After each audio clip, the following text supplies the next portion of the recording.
साथ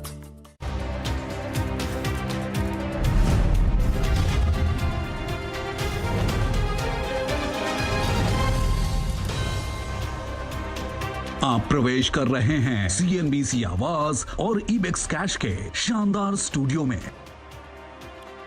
नमस्कार, सीएनबीसी आवाज और इबेक्स कैश के स्टूडियो से आप देख रहे हैं चुनाव अड्डा और आपके साथ मैं हूं विपिन भट्ट।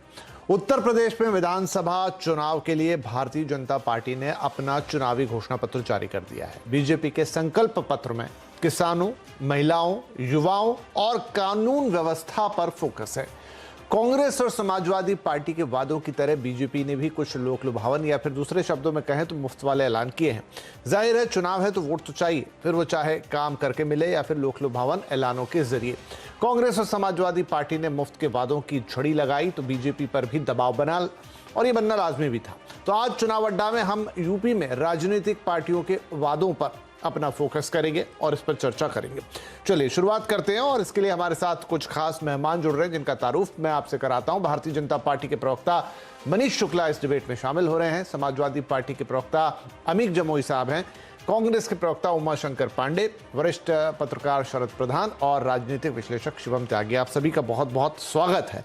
तो चुनाव अब नजदीक है और चुनाव वादों का, इरादों का, इन सभी का मेल होता है और घोषणा पत्र चुनावी पार्टियां जारी करती है। तो मनीष जी, आप इसे शुरू करते हैं। वैसे तो पहले ये घोषणा पत्र ही कहलाते थे, लेकिन आज के दिनों में अब संकल्प पत्र हो चले हैं, वचन पत्र हो चले हैं, अलग अलग नामों से जाते हैं। आपकी भी जो मैं फहरिस्त देख रहा हूं, काफी बड़ी सारी फहरिस्त है और बहुत बड़ी वैरायटी इसमें कवर करने की कोशिश की गई है। किसानों से, महिलाओं से, युवाओं से, कानून व्यवस्था, तमाम चीजों की बातें इसमें की गई है। आपके लिहाज से, मैं एक जनरल क्वेश्चन है मेरा, इसमें सबसे बड़ा फोकस आपका कहां रहने वाला है? बाद में हम फिर आते हैं कि फ्रीबीज और वो तमाम चीजें अलग है।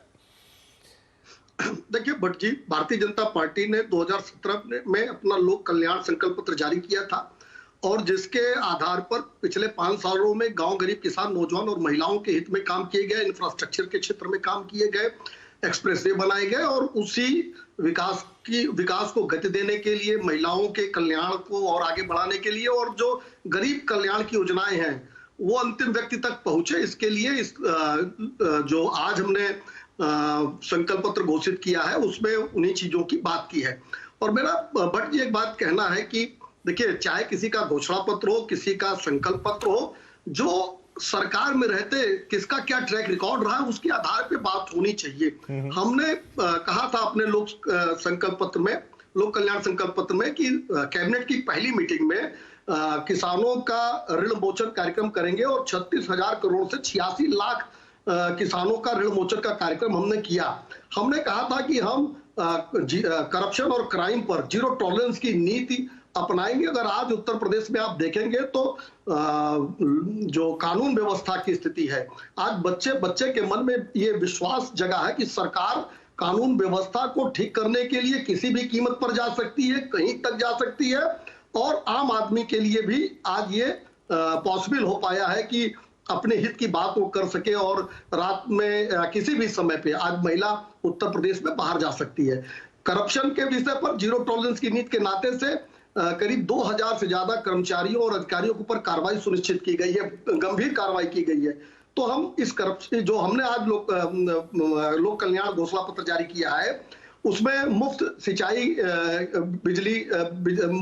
के लिए मुफ्त बिजली की बात की है और हमारी बात पे जनता इसलिए भरोसा करेगी कि चुनाव में जाने के पहले ही हमने किसानों को दी जाने वाली बिजली को आधा कर दिया था। हमारे पहले की सरकार केवल 4 जिलों में बिजली देती थी, हमने 75 जिलों में बिजली दिया है। साथ ही साथ गन्ना किसानों की अगर बात करें तो किसानों के लिए अगर हमने जो घोषणा पत्र में किया है उस पर हमारे घोषणा पत्र पर भरोसा इसलिए करेगी कि आलू, टमाटर, प्याज की एमएसपी हम घोषित करेंगे, उसके लिए फंड भी बनाया है और गन्ना किसानों के लिए हमने पिछले घोषणा पत्र में कहा था कि हम भुगतान करेंगे तो 1.57 लाख करोड़